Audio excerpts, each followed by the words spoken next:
And good morning once again, everyone. Thank you again for tuning in. If you are a regular viewer of our show here on AP US History, virtual AP US History on YouTube, my name is Mr. Horton.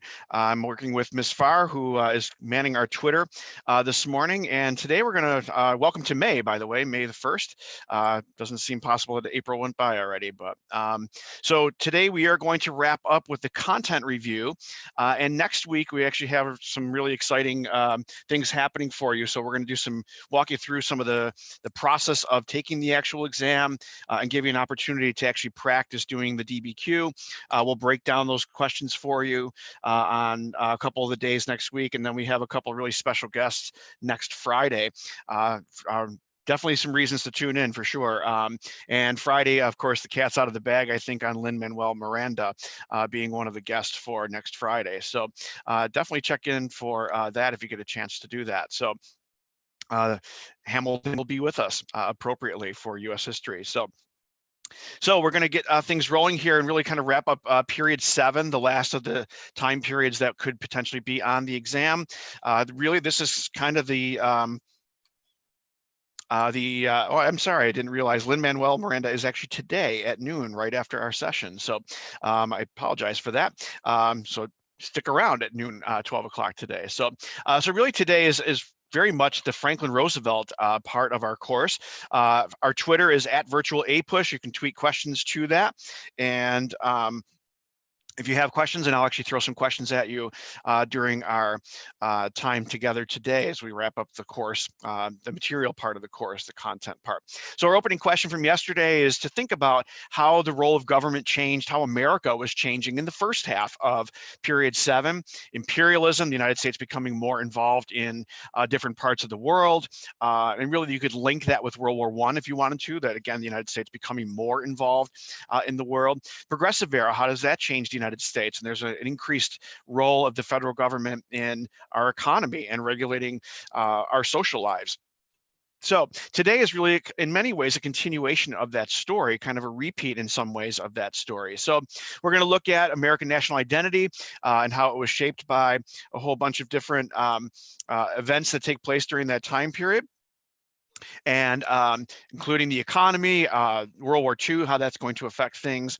And I want you to think about how much America changed in the period 1933 to 1945. So think about that as we go through. A little quick shout out to Dr.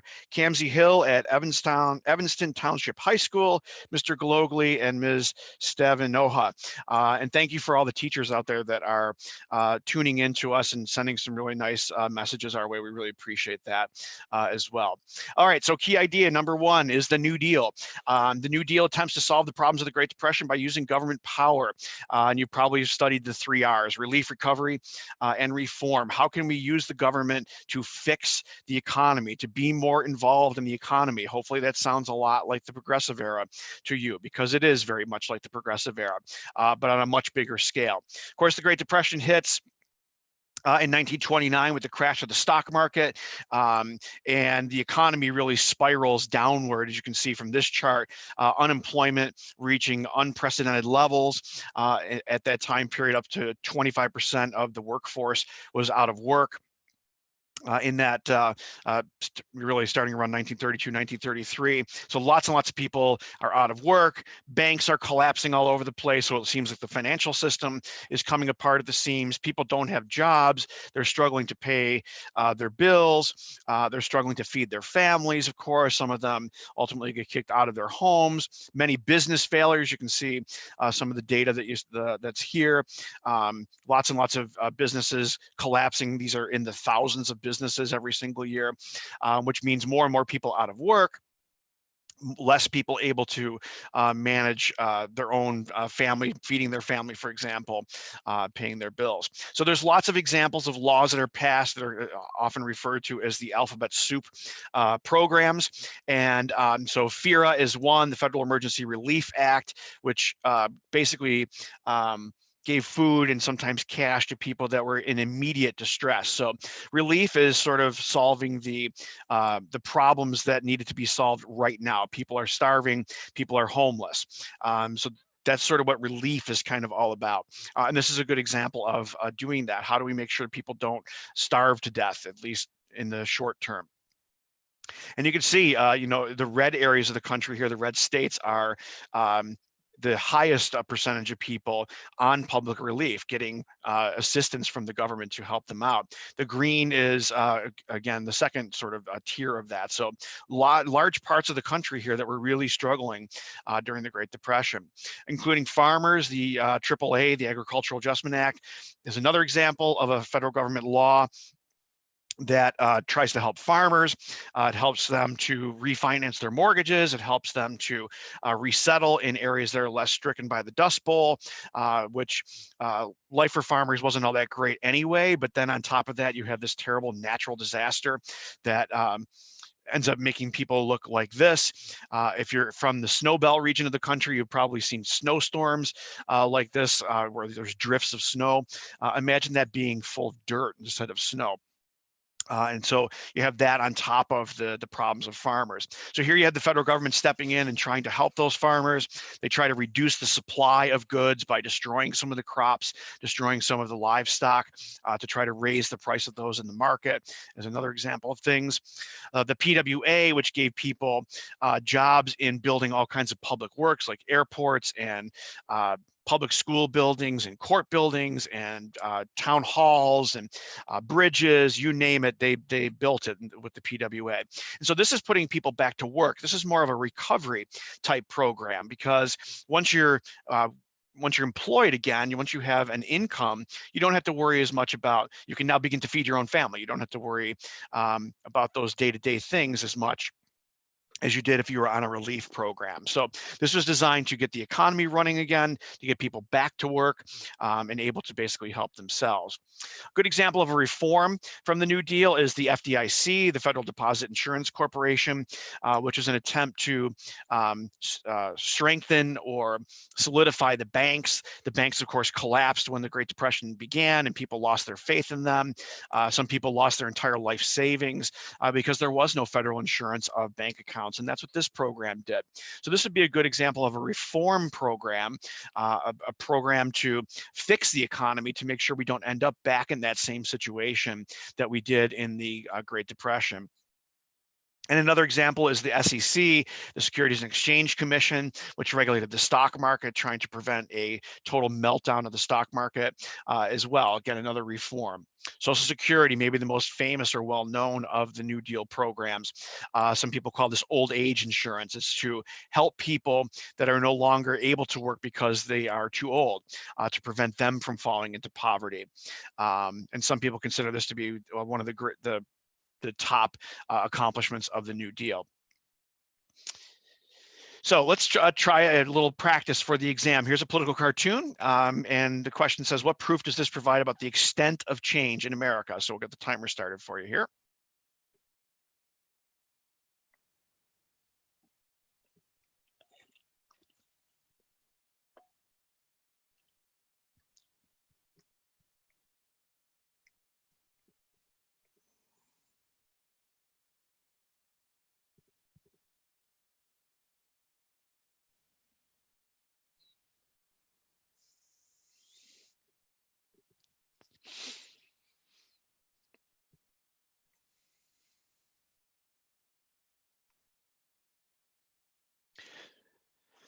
So again, we're asking the question here about proof. What proof does this provide about extent of change? And remember the political cartoons, that there is often some satire or sarcasm in them. So here you have Roosevelt showing, well, and he's saying it's evolution, it's not revolution, it's very slow changes here. But if you look in the background of the sort of 4 panels that you have here, the New Deal is very, very different than what we saw way back here with this professorial looking person who may be Woodrow Wilson. It could be potentially that person. So what's this cartoonist saying to us? That this is revolutionary, really, that despite the fact that the president is proclaiming that really not all that much has changed, if you look at all the fruit on that tree with all those different programs, the CCC and the AAA and the TWA, et cetera, there actually has been a lot of change in America, which is really the point that's being made here. So key ID number 2 for this portion of today is not everybody supported the New Deal.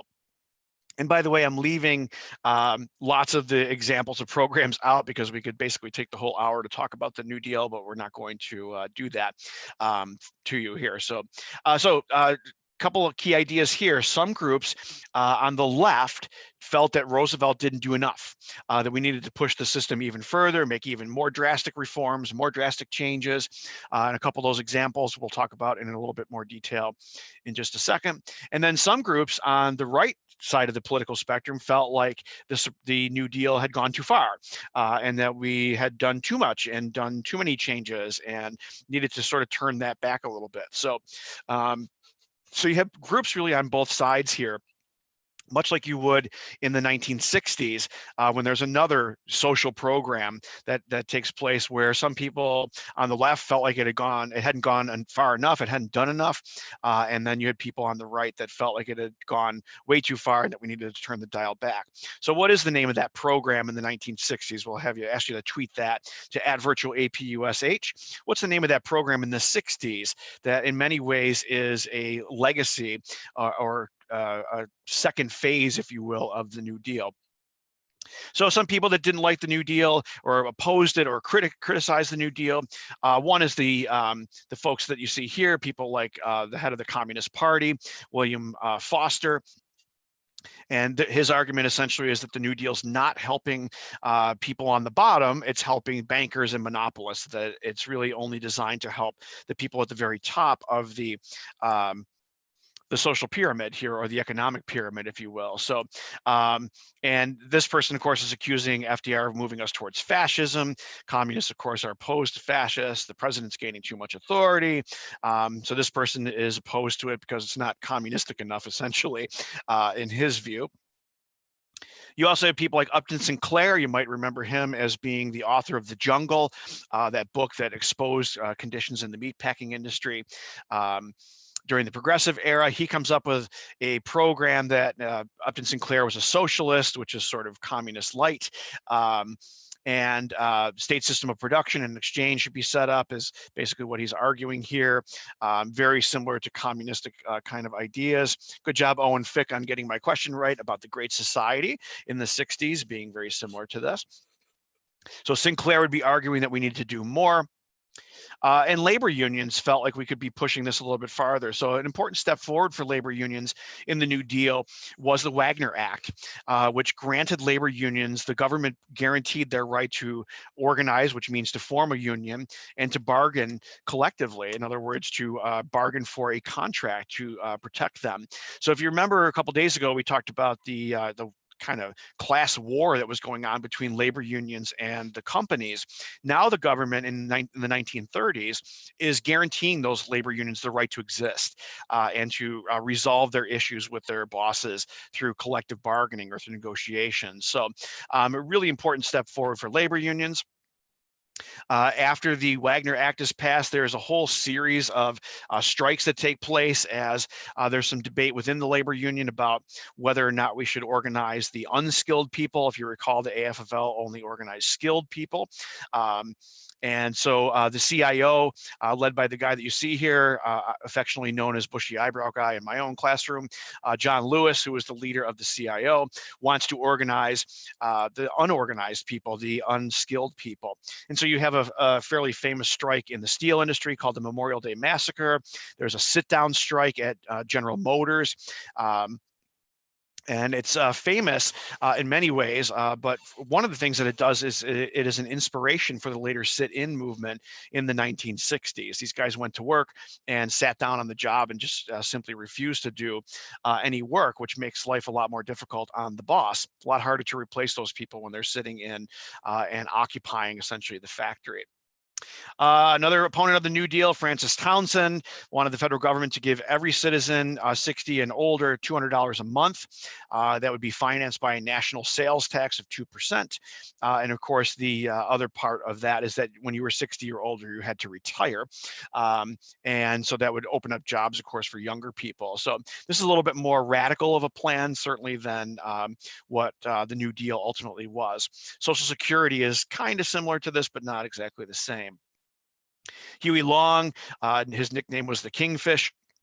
And he came up, again, very similar idea, kind of the Robin Hood idea of we're going to take from the rich and give to the poor here, confiscating any fortune over $3 million and giving each family between $4,000 and $5,000, which they would have to then use to buy a home and or a car. In other words, that money would have to be reinvested back in the economy.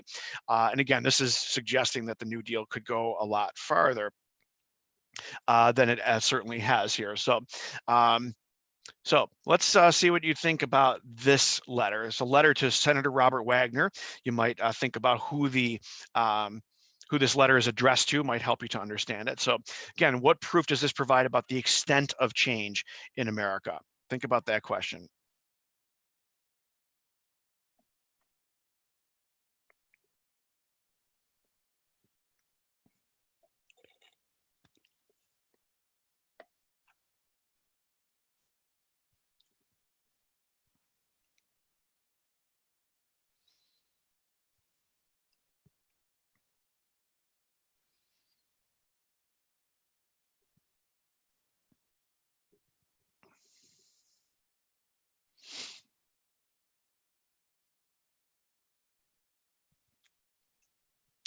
So if we look at this, especially that first paragraph, the person talks about that he thinks that we're accelerating towards socialism and communism, where the government is way overextending its reach into the economy, according to this person.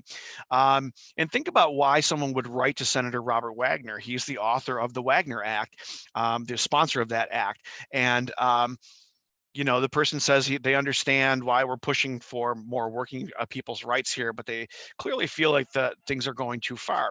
So what does this tell us about the extent of change? Well, obviously something's changing, because this person's concerned about the extent of change that already has happened, according to at least this person's point of view. The Liberty League is a group of prominent wealthy Americans that are opposed to the New Deal as well. So this is more on the right side of the political spectrum. And they were behind some of the stuff we're going to talk about in just a second here. So this is the other side, suggesting that the similar to this letter that we just heard, that the government's gone too far in some of these things. So a very famous example of that is the New Deal versus the Supreme Court. So they started declaring some of the laws of the New Deal unconstitutional, and including things like the AAA, the NIRA, just as two examples here, which is often referred to as the sick chicken case. And essentially what the court was saying is that government has gone too far, government has extended its powers into things it shouldn't, the power of the presidency has grown too much. And Roosevelt referred to this as a horse and buggy interpretation of the Constitution, which of course he means that it's old-fashioned and they just don't get it. So he comes up with an idea. And he floats this idea after he gets reelected in 1936. And the idea is that the president should be able to add an additional justice for every judge that was age 70 or older that chose not to retire.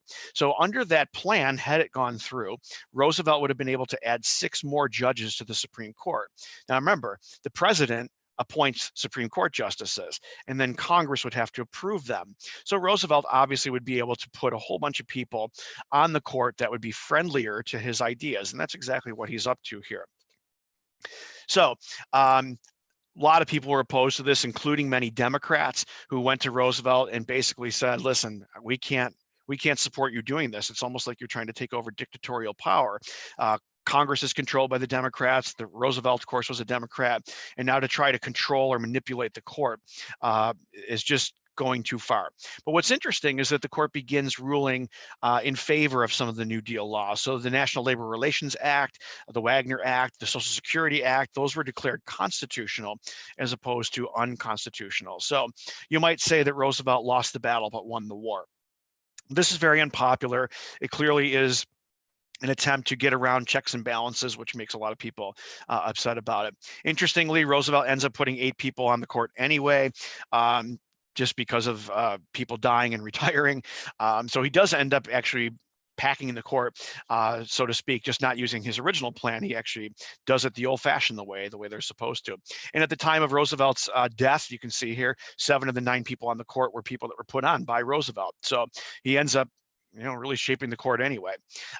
So let's try it again. Here's another primary source. What proof does this provide about the extent of change in America?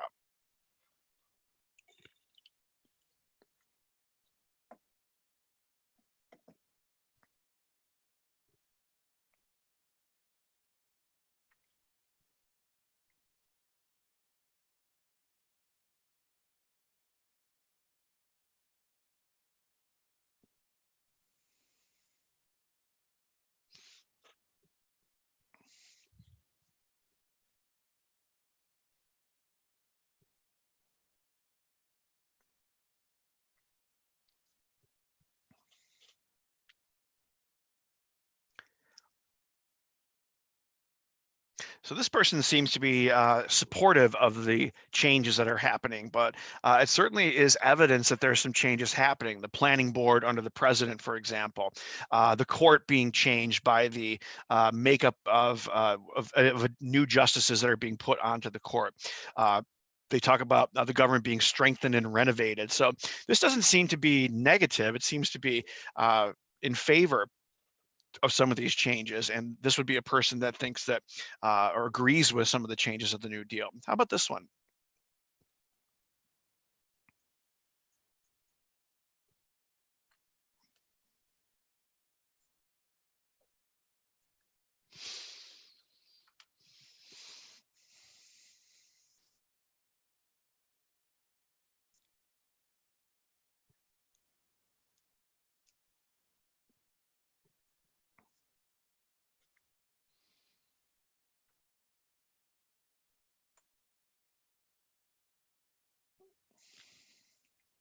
So you can see Uncle Sam here looking at Roosevelt, and the question at the top here is, do we want a ventriloquist to act in the Supreme Court?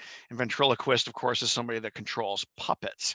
And you can see the packed court is labeled across the justices that are here. So this person, this political cartoon, of course, is suggesting that this is not a change that we would want, that Roosevelt essentially would be controlling those folks in the court. So how could we use this in an essay about extent of change? Well, I think one argument could be made here is that a lot of people resisted this change, that this kind of change in the actual makeup of the Supreme Court was not supported by people, that this was a change that was going just a little bit too far. Might be one way you could use that. Last point with the New Deal. The New Deal ultimately ends up in a realignment in politics where ethnic groups, especially immigrant groups, African Americans, and the working class identify with the Democratic Party. It's often referred to as the New Deal coalition. And the most, really the biggest change there is African Americans beginning to leave the party, not voting for the Republicans anymore, and beginning to vote for the New Deal, for the Democrats because of the New Deal. And that will be, again, change politics in a pretty significant way, as we'll see. Some Americans migrated. We'll talk about some of those migrations just quickly here. So again, the New Deal coalition, white Southerners, minorities, labor unions. So why did these groups join on? Why did they sign up with Roosevelt? He appealed to people. Roosevelt very effectively used the radio, which was the technology of his day, especially with fireside chats. And if you've, in my own classroom, I sometimes will play a little piece of one, and it doesn't sound like a president really at all. It just sounds like somebody kind of explaining. The example I use is the bank holiday. Well, here's what we're doing, and here's why we're doing it. And it's very plain spoken language that allowed people to really identify with Roosevelt. They felt like he understood them, that he understood their situation, that he was going to do something about it. And many of these folks benefited from New Deal programs, labor unions especially. I mean, being guaranteed the protection of having the right to form a union is a huge step forward for them. So of course, labor unions would vote for Democrats. Two major migrations. One is caused by the Dust Bowl. And so you can see in the image here, the Dust Bowl areas, these really dark orange areas are the really heaviest hit parts of the country. But you can see people fleeing and heading to all kinds of different places as a result of that. So the cause here, very much economic, very much an environmental cause. So those people are going to leave and head to a whole bunch of different places, as you can see on the map here. And the other is the continuation of the Great Migration. And I know Ms. Farr talked about this a little bit yesterday. It begins during World War I, but it continues right on through the Depression, right on through World War II, arguably up through the 1970s. So and you can see there's many different streams of this migration. Some African Americans leaving the South and heading out to the West Coast, some heading up along the eastern seaboard there, some of them heading up the Mississippi River in the central part of the country here, all kinds of different routes of people heading out to find opportunity really during this period. So those are your two of those. All right, part two is foreign policy in this period. So a key idea, the first one is the US follows a unilateral policy in the 1920s. That means we make the decisions. We're not going to be part of organizations, and we're not going to consult other people. We're going to make the decisions. And you could argue, there are some examples here. Foreign policy in the 20s, the United States rejects the Treaty of Versailles. I know Ms. Farr talked about that yesterday. We don't join the League of Nations. We do host a naval conference, but what's the purpose of that? It's to reduce naval buildups by major powers, to try to keep the world at peace, so the United States doesn't have to get involved in that, of course. The Dawes Plan, which Ms. Farr talked about yesterday, so I don't need to go into a whole lot of detail. But the U.S. also was continued to be involved in Latin America, and you can see from the map here the different dates where the United States had interfered in one way or the other in some of these countries in the Caribbean region of the United States. So how isolated we were is really up for debate. We're certainly not isolated as far as these nations are concerned in that period. Kellogg Briand Pact, again, Ms. Farr talked about this yesterday. Nice idea. We're going to outlaw war. The problem is what happens when somebody breaks that treaty. What do you do? So let's think about this chart. And what proof does this provide about the extent of change in America?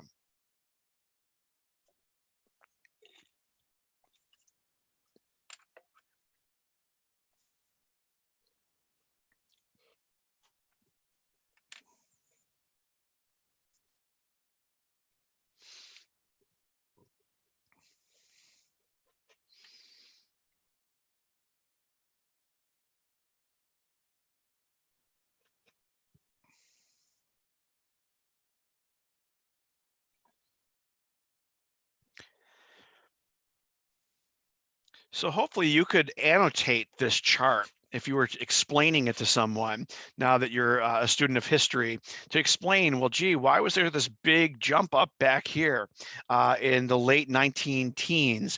And then it suddenly drops off. Well, obviously you would label this part of the graph World War I. The United States is involved in the war here. And then in the 20s, you can see that it drops down and drops down and drops down, and it stays that way for a long period of time here. The United States is not building up its military. It's not spending this large percentage of its gross domestic product on military things. You could argue that this is showing how the United States is trying to remain neutral and trying to stay out of world situations. So then, of course, there's this big jump up that happens here, and you probably know that that's because of World War II. So there is some change that's depicted here. We have large amount of spending, not as much spending going on here. Key idea number two, in the 1930s, continuing the theme, Americans opposed fascism, but they have also opposed taking military action, at least until the attack on Pearl Harbor. This was a controversial issue of the 1930s. What should the U.S. do? as Hitler is steamrolling across Europe, as the Japanese empire continues to expand in East Asia. Should the United States get involved in this? Should it not get involved in it? Should we be helping people to trade, etc.? So let's start out with a document this time. So what proof does this provide about the extent of change in America? So we'll start the timer here, give you a chance to read through this doc.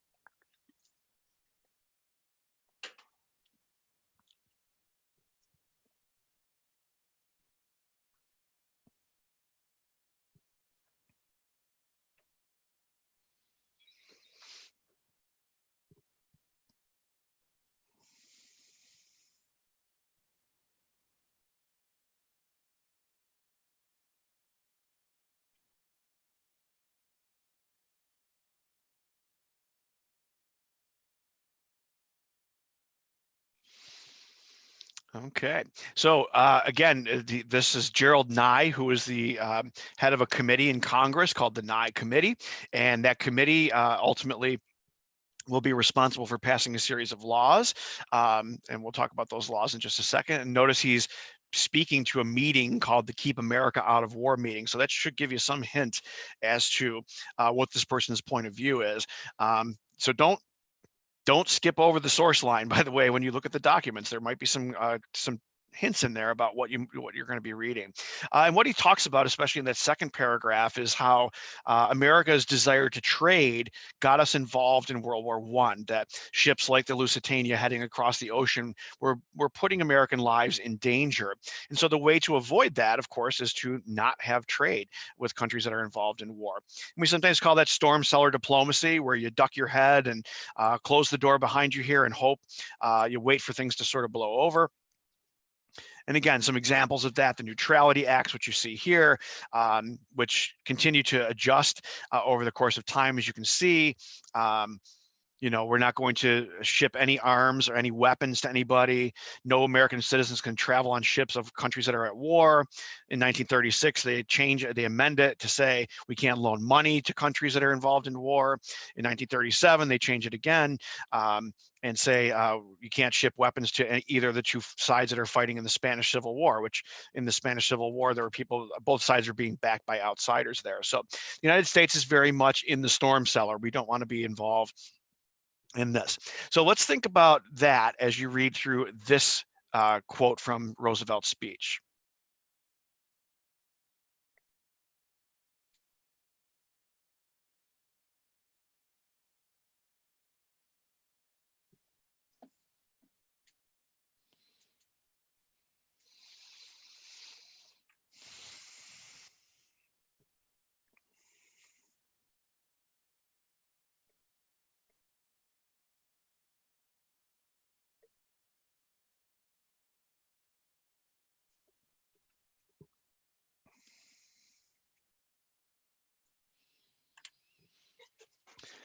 And hopefully, if you had a chance to read all the way to the end there, this certainly has a different meaning to us reading this now after the COVID situation, the whole idea of a quarantine and epidemics and all of that. Certainly makes it a little easier for us to understand. But what's Roosevelt talking about here? He's kind of referring to aggressive behavior as a disease, and that the rest of the world should be concerned about that. And he's kind of implying that the United States should take a larger role in that. So this is a very different point of view than what we saw back here with the Nye Committee's Neutrality Acts. So I think this shows Roosevelt's at least attempting to change American point of view on this, but you notice that certainly Congress is not in that same situation. They're not thinking the same thing here. And the reaction to this speech is pretty strongly against the idea of becoming part of a quarantine, whatever that meant to Roosevelt. So and he leaves it this way as sort of a vague idea anyway. Does he mean an economic quarantine? Does he mean supplying weapons to somebody? Does he mean getting involved in a war? He doesn't really ever say that here. But the implication that the U.S. should be more actively involved is very much rejected by most Americans. And he gives the speech, by the way, in Chicago, which is sort of the hotbed of isolationism in America. And that's what this slide kind of talks about, that very speech that we were talking about. So So the public debate really comes down to between these two different groups of people: Committee to Defend America by aiding the Allies. We should do something. We should help England. They're the ones that are fighting the Nazis at this point. Maybe we should help them, because if they collapse, the Nazis might be coming here next. And then the other group, the more famous of the two, is the America First group. And the most well-known leader of that was Charles Lindbergh. And Lindbergh was very much opposed to America getting involved. Some argue that Lindbergh was a Nazi sympathizer, that the United States, getting involved in the war really wasn't going to solve anything. Helping Britain was sort of a useless endeavor. The Nazis had already basically won. And so, Dr. Seuss actually began his career not drawing things like the Cat in the Hat, but drawing political cartoons. I know Ms. Farr talked about this way back when we talked about the Cold War. So again, Dr. Seuss did not agree with that, and he's sort of making fun of Charles Lindbergh here, definitely with this one, that the Lindbergh quarter with our head in the sand like an ostrich, is not something that he supported, but it's a controversial thing. The US then decides to just swap some old destroyers for bases to help Britain. Britain is being more and more attacked by the Nazis, especially by U-boats, submarines. Destroyers are typically used to help fight off those submarines. And so again, the United States is very slowly moving towards more involvement here, trying to make sure that Britain does not collapse in the meantime before we actually get involved in the war. And then the Lend-Lease Act, which some people call an economic declaration of war. In 1939, the neutrality laws were changed, and they basically said that the belligerent powers in the world could come and purchase weapons, but they had to carry those weapons across the Atlantic Ocean themselves. Now the Lend-Lease Act is sort of, in a sense, a continuation or extension of that the U.S. would lend or lease goods to any nation whose defense is necessary for the defense of the U.S. So we're going to lend you some tanks, we're going to lend you some planes, we're going to lend you bullets and rifles and cannon and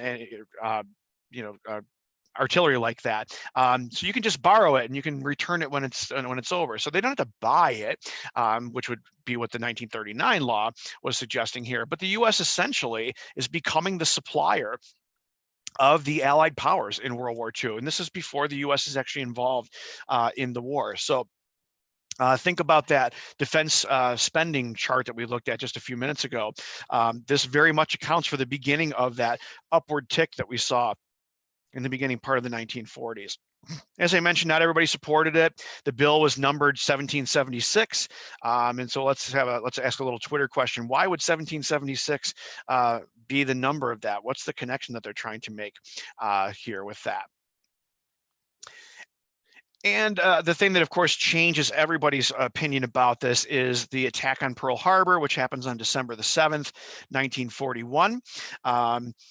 A day which would live in infamy, as Roosevelt would famously say the next day as he addressed Congress. So this is the event that really puts an end to the debate about whether the United States should be involved in the war or not. And my grandfather, who was a World War II veteran, this was actually his birthday, December the 7th. So always very easy to remember for me. So a devastating attack on the United States that happens here at Pearl Harbor. It's a surprise attack that takes place. 3,000 Americans are killed, several more wounded. You can see from this chart here, the red boats are the boats that were completely sunk. Heavily damaged were some of the orange ones. A very, very devastating attack on the U.S. naval base there in Hawaii. So Nidish Sharma, good job getting the answer to my last question correct. Good job on that. And a quick shout out to Mr. Henry at ACA High School as well. Almost forgot to do that one. So mobilizing for the war. The key idea here, the American economy and society mobilized. This is an all-out effort by the U.S. economy and by the people of the U.S., not just the soldiers, which ultimately ends the Depression and helped win the war for the Allies. As I mentioned here, the second key point or key idea, a lot of different groups are impacted by the war. the question you should, again, ask yourself: how much are they impacted by the war? How much really changed for them? And so to give you just one example, this is some of some by the numbers, the amount of weapons that are produced by the United States military during the war. I mean, it's just an unbelievable outpouring, and it's certainly a demonstration of the economic might of the United States. We basically supplied the Allied powers through the war. Also, we have, for the first time ever, a peacetime draft, which takes place in 1940. So the United States isn't even involved in the war yet, and we're already drafting soldiers and beginning to train them, 1.2 million just in the first year alone. And Ms. Farr, I know, talked about this yesterday a little bit. So again, an echo from World War I. But in this case, though, this is a peacetime draft. The United States was not yet involved in the war. There's lots of different ways that the United States tried to fund the war, including selling things like bonds, victory bonds, and war bonds, much like we saw in World War I. There is more government control over the economy with things like the War Production Board. The War Labor Board tried to prevent strikes against companies that were crucial to the war effort here. So very similar, again, to World War I, where the government is sort of encouraging or telling different industries things that they needed to do. World War II is very similar to that, but to a much greater extent than what we saw in World War I. So women, of course, play an important part in the war. Many of them go off to work. And this is the very famous image of Rosie the Riveter, right? The "we can do it," that women can in fact do these jobs that they had been excluded from because men had claimed that their physical strength wouldn't allow them ultimately to do those jobs. So women, of course, jump in and do that. Nearly 6 million women filling these jobs that needed to be filled in order to keep war production going. And this is an image that the Rosie the Riveter was based on. Women did farming because, of course, that still needed to happen.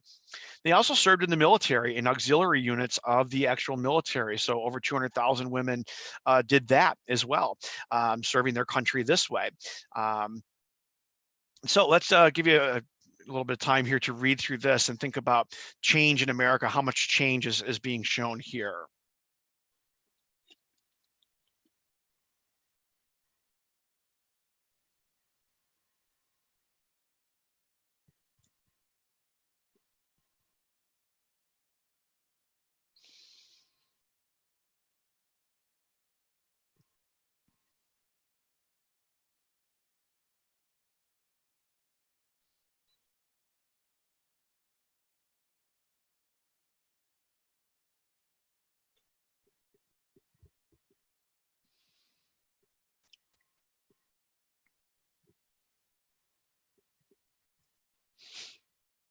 So here we see young women, actually two of them, writing this and sort of having a conversation. And what are they talking about? They're talking about the change in their lives, that they're working these tough 8 hours at the Glen Martin aircraft assembly line.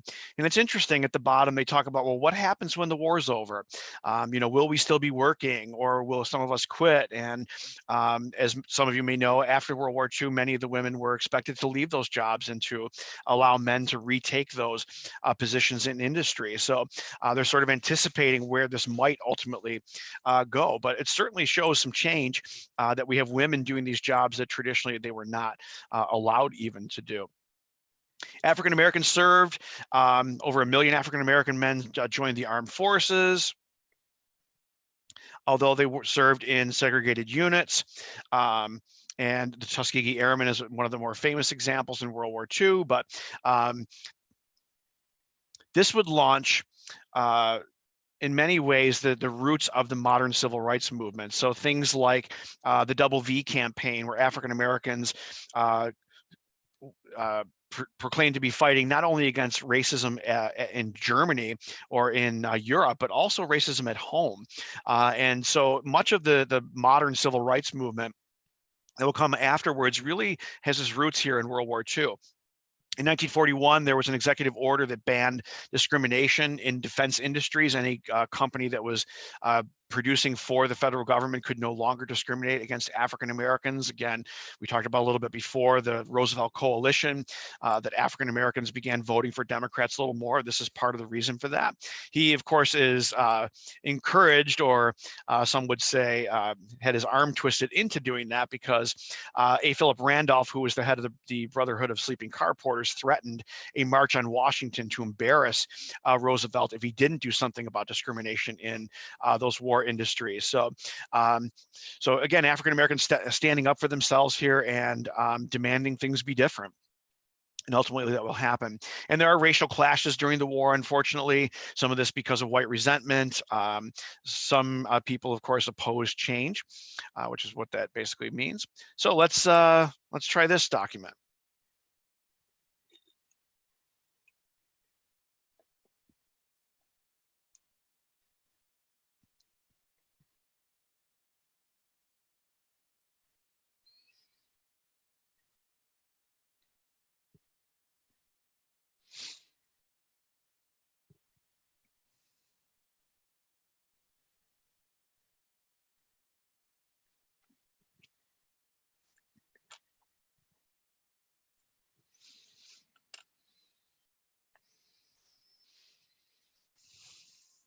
Okay, so hopefully you caught the reference here that they're talking about the Double V campaign without actually calling it that. And this document, it kind of reminds me of that document we did a few sessions ago when during the Civil War, when Frederick Douglass makes a very similar statement to this, that African Americans doing their duty as citizens of the United States have every right to expect to be treated the same as everybody else. So kind of a connection across time there, if you remember that lesson from that day. Japanese Americans, of course, unfortunately suffer being forced into internment camps. They're forcibly removed from the West Coast. And about 15,000 Japanese Americans who were sent through this executive order. So again, I asked the question on Twitter yesterday about the limitations on civil liberties during wartime when Ms. Farr was talking about the Espionage and Sedition Acts. So very similar here, unfortunately, except for this is not limiting people's right to free speech. It's limiting where they can live and their lives. So people had to give up their businesses. They had to collect as many belongings as they could carry. And then head off to these relocation centers. So kind of a dark spot in American history here. So big change for those folks, many of whom were, most of whom were American citizens. So they were being persecuted primarily because of their race. And they're sent to all kinds of these different camps. These are just the names of some of them, as you can see on the map there. So let's take a second to read through this document.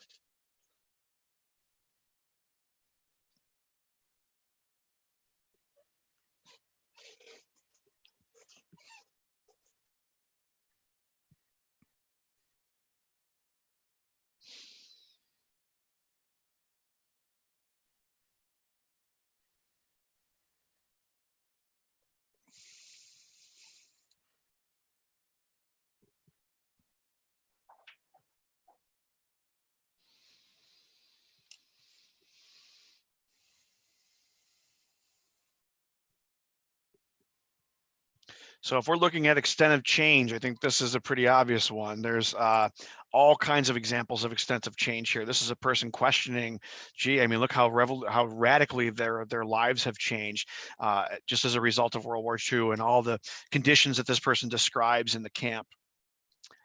Mexican Americans are encouraged actually to come to the United States and take jobs in especially agricultural fields. Over 300,000 Mexican Americans were drafted and volunteered and served their country as well. Although there is discrimination and prejudice, there's a series of racially motivated violence that takes place in Los Angeles called the Zoot Suit riots that take place during the war. So similar to what we talked about with African Americans, that there's a backlash, if you want to call it that, or some violence between this group and white Americans.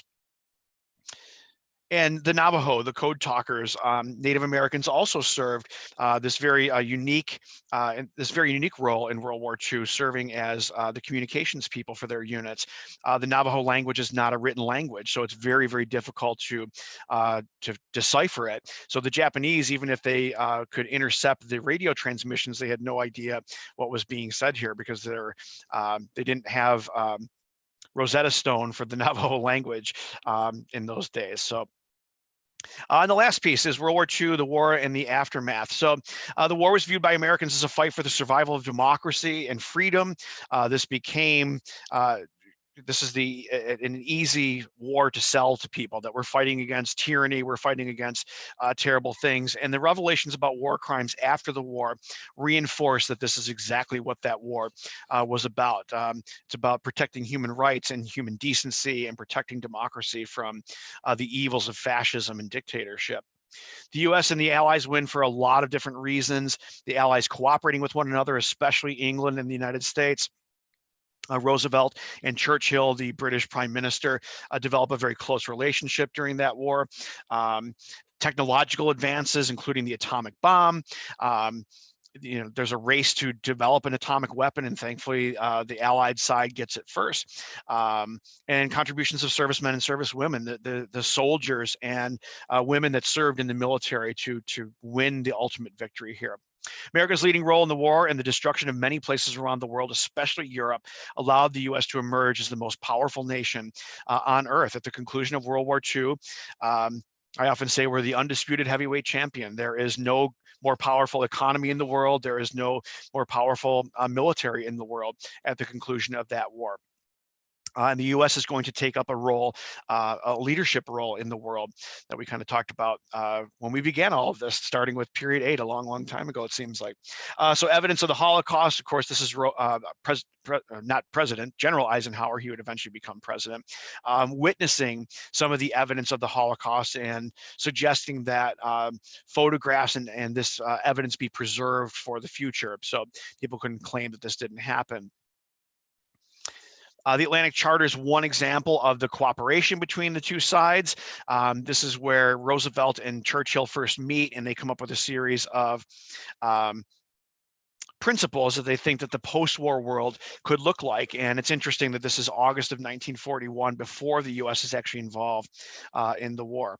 But this becomes the basis of the UN Charter. So ideas like people have the right to choose their own government, what would be called self-determination of peoples, and the idea that we should create a different or a better version of the League of Nations, which of course will become the United Nations after the war is over.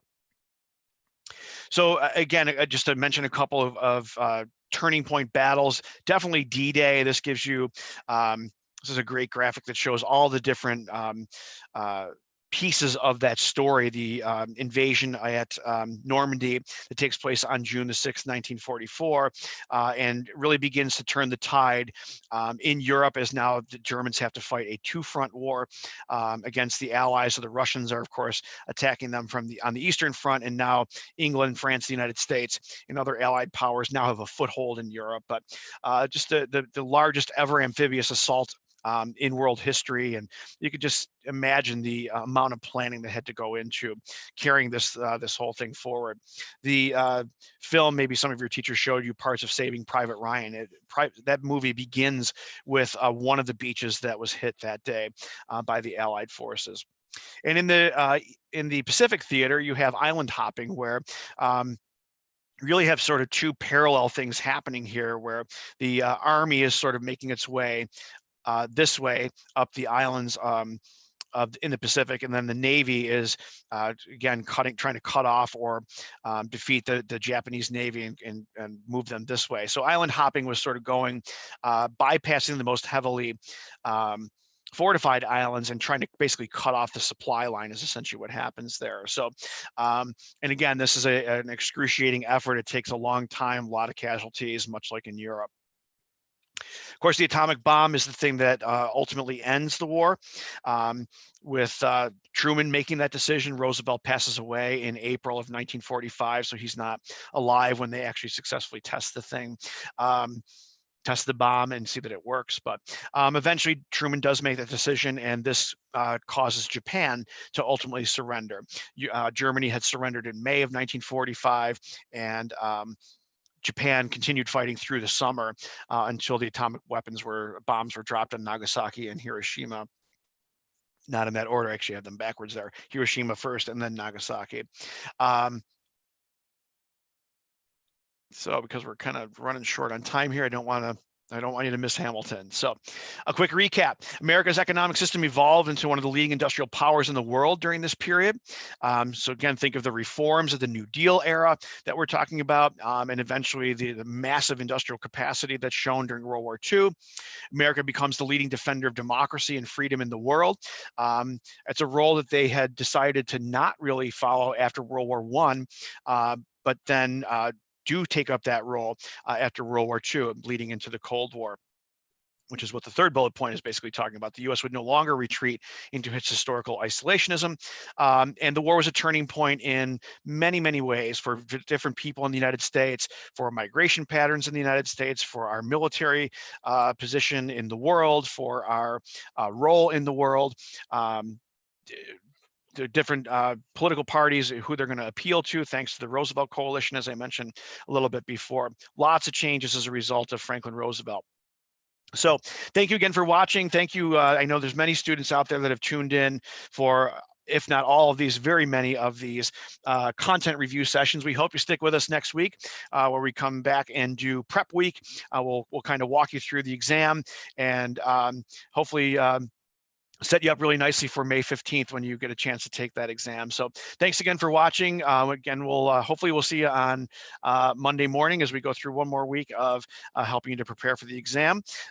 Quick shout out to Mr. Monroe and Dr. Watkins. Almost forgot those, but shout out to them. And also shout out to my partner in crime, Tanika. It's been a lot of fun working with her, and we have one more week to go. So we're gonna put our heads together this weekend and make sure next week is just as important as the rest of these. So thanks again for tuning in. Have a great day.